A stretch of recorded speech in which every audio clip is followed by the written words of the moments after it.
एक राजा थे, उनका नाम था चक्रवेणु। वह बड़ा ही धर्मात्मा था। राजा जनता से जो भी कर लेते थे सब जनहित में ही खर्च करते थे। उस धन से अपना कोई कार्य नहीं करते थे। अपने आजीविकोपार्जन में राजा और रानी दोनों खेती किया करते थे। उसे जो भी पैदावार हो जाता उसी से अपनी गृहस्थी चलाते, अपना जीवन निर्वाह करते थे। राजा रानी होकर भी साधारण से वस्त्र और साधारण सात्विक भोजन करते थे। एक दिन नगर में कोई उत्सव हो। राज्य की तमाम महिलाएं बहुत अच्छे अच्छे वस्त्र और बेकीमती जेवर धारण किए हुए थे। रानी और सब रानी को साधारण वस्त्रों में देखा तो उन्होंने लगे कि आप तो हमारी मालकिन हैं, इतने साधारण वस्त्रों में, बिना गहनों में, जबकि आपको तो हम अच्छे से अच्छे वस्त्रों और गहनों में होना चाहिए। यह बात रानी के कोमल हृदय को छू गई और रात में जब राजा रनिवास में आए तो रानी ने सारी बातें बताते हुए कहा कि आज तो हमारी बहुत ही फजीहत बेइज्जती हुई है। सारी बात सुनने के बाद राजा ने कहा, क्या करूं, मैं तो खेती करता हूं, जितना कमाई होती है घर गृहस्थी में खर्च हो जाता है, क्या करूं। प्रजा से आया धन मैं उन्हीं में खर्च कर देता हूँ। फिर भी आप परेशान ना हो, मैं आपके लिए गहनों की व्यवस्था कर दूंगा, तुम धैर्य रखो। दूसरे दिन राजा ने अपनी एक आदमी को बुलाया और कहा, तुम लंकापति रावण के पास जाओ और कहो कि राजा चक्रवेणु ने आपसे कर मांगा है और उनसे सोना ले आओ। वह व्यक्ति रावण के दरबार में गया और अपना बात बताया। इस पर रावण अट्टहास करते हुए बोला, अब भी कितने मूर्ख लोग भरे पड़े हैं। मेरे घर देवता पानी भरते हैं और मैं कर दूंगा। उस व्यक्ति ने कहा कि कर तो आपको अब देना ही पड़ेगा, अगर स्वयं दे दो तो ठीक है। इस पर रावण क्रोधित होते हुए बोला कि ऐसा कहने की हिम्मत कैसे हुई, जा चला जा।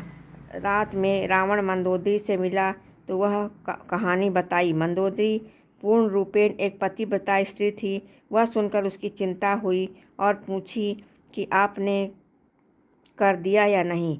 तो रावण ने कहा, तू पागल हो, मैं रावण हूँ, क्या तुम मेरी महिमा को नहीं जानती नहीं, क्या रावण कर देगा। इस बात पर मंदोदरी ने कहा, महाराज आप कर दे दो, वरना आपका परिणाम अच्छा नहीं होगा। मंदोदरी राजा चक्रवेणु के प्रभाव को जानती थी, क्योंकि वह एक पतिव्रता स्त्री थी। रावण नहीं माना। जब सुबह उठकर रावण जाने लगा तो मंदोदरी ने कहा कि महाराज आप थोड़ी देर ठहरो, मैं आपको एक तमाशा दिखाते हूँ। तब रावण ठहर गया। मंदोदरी प्रतिदिन छत पर कबूतरों को दाना डाला करती थी। उस दिन भी डाली और जब कबूतर दाना चुगने लगे तो बोली कि अगर तुम सब एक दाना भी चुगे तो तुम्हें महाराज रावण की दुहाई है, कसम है। रानी की बात सुनकर कबूतरों ने कोई असर नहीं हुआ और वह दाना चुगते रह गए। मंदोदरी ने रावण से कहा कि देख लिया ना आपका प्रभाव। रावण ने कहा, तू कैसी पागल है, पक्षी क्या समझे कि क्या है रावण का प्रभाव। तो मंदोदरी ने कहा कि ठीक है, सब दिखाती हूँ आपको। फिर उसने कबूतरों से कहा, अब एक भी दाना चुना तो राजा चक्रवेणु की दुहाई है। सारे कबूतर तुरंत दाना चुगना बंद कर दिया। केवल एक कबूतरी ने दाना चुना तो उसका सिर फट गया, क्योंकि वह बहरी थी, सुन नहीं पाई थी। रावण ने कहा कि ये तो तेरा कोई जादू है, मैं नहीं मानता इसे। फिर कहता हुआ वहाँ से चला गया। रावण दरबार से जाकर गद्दी पर बैठ गया और तभी राजा चक्रवेणु का वही व्यक्ति पुनः दरबार में आया और आकर पूछा कि आपने मेरी बात पर रात में विचार किया या नहीं, आपको कर रूप में सोना देना पड़ेगा।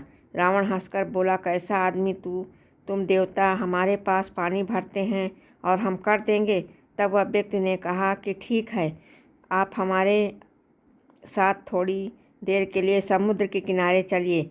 रावण किसी से उतना ही नहीं था, डरता नहीं था और कहा चलो, उसके साथ चला गया।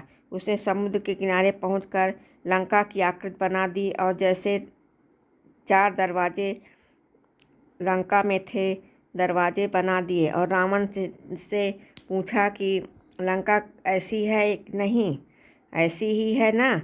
तो रावण ने कहा हाँ ऐसी ही तो है, तुम तो बड़े कारीगर हो। वह आदमी बोला आप ध्यान से देखो, महाराज चक्रवेणु की दुहाई है। ऐसा कहकर अपना हाथ मारा और एक दरवाजे को गिरा दिया। इधर बालू से बनी हुई लंका को एक एक हिस्सा बिखरा कर राजा लंका का वही हिस्सा बिखर गया। तब वह आदमी बोला कि कर देते हो या नहीं, नहीं तो मैं सभी हाथ मार के सारी लंका बिखेरता हूँ। रावण डर गया और हल्ला हल्ला मत कर बोला, हल्ला मत कर, तेरे को जितना चाहिए तुम चुपचाप लेकर चला जा। रावण उस व्यक्ति को ले जाकर